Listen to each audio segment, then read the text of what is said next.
Imagine telling someone who quit smoking or lost a substantial amount of weight that willpower played no role in their success, that it was merely good fortune and genetics.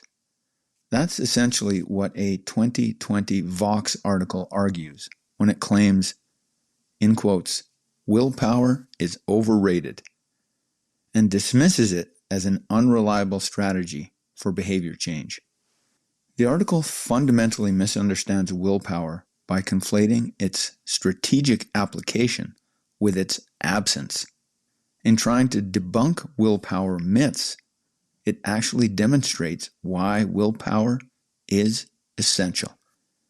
Hey there, it's me, Core, and you're listening to Exercising Self-Control from Fitness to Flourishing.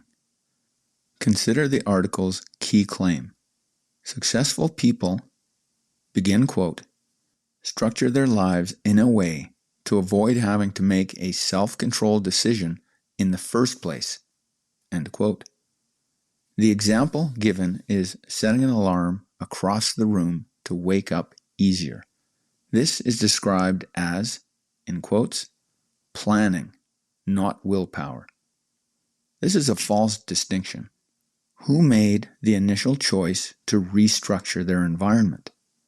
Who decided to endure every uncomfortable morning until the new routine stuck?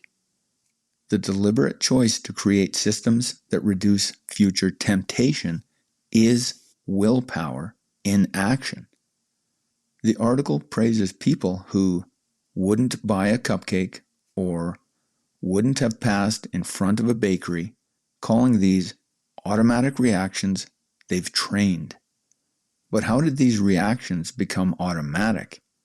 Through the repeated, conscious choice to avoid temptation until avoidance became habitual. Dismissing willpower because it creates sustainable systems through training is like dismissing cardiovascular exercise because it lowers your resting heart rate. The Vox piece describes research showing that people good at self-control, in quotes, enjoy activities some of us resist, like eating healthy, studying, or exercising.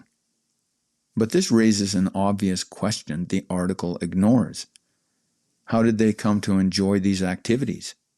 People aren't born loving broccoli or 5 a.m. workouts. They develop appreciation through exposure and practice. This is initially sustained by willpower. The article treats enjoyment as a magical prerequisite rather than a potential outcome of persistent effort.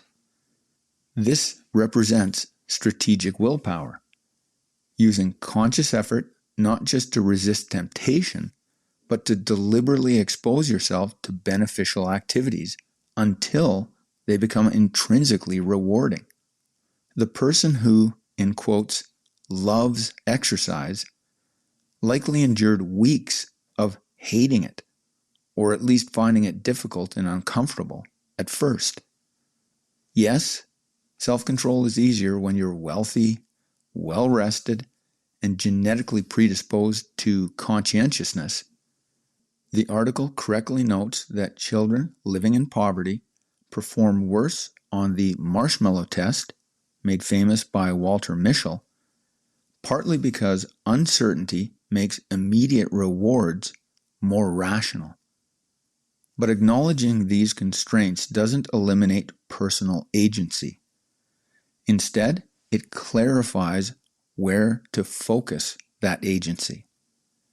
If your environment is hostile to good choices, willpower becomes more crucial, not less relevant. The alternative to exercising what control you have is letting external forces direct your life entirely.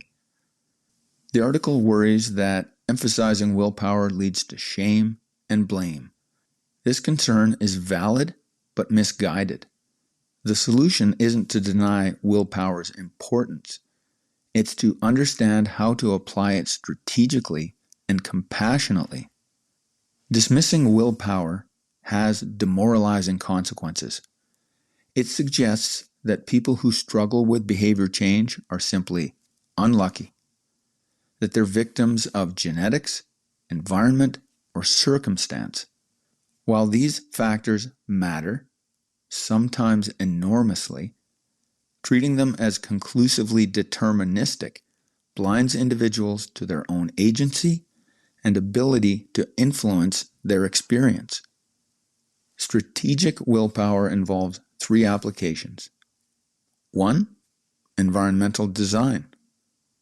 Consciously structuring your surroundings to support choices consistent with your highest values and most important goals. 2. Habit cultivation. Enduring initial discomfort and conscious effort until the preferred behaviors become automatic and non-conscious. And 3. Skill development. Practicing self-regulation techniques until they become natural responses. The Vox article describes all 3 while insisting willpower isn't involved. This isn't just intellectually inconsistent, it's practically harmful. Willpower isn't overrated. It's misunderstood and misapplied.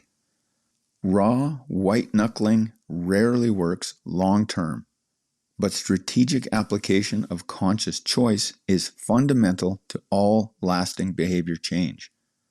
Every environmental modification, every new habit, every shift in perspective begins with someone deciding to direct their attention and consciously making the effort to change. The alternative, that is, waiting for circumstances to align or motivation to strike, leaves your life's direction to chance. And that chance often serves others' interests, not your own. Exercise the strategic use of willpower. This is the mental energy needed to steer your life. Your life will turn out better because it's the choice to exert your willpower that puts you in the driver's seat. That's it for today. Catch you next time.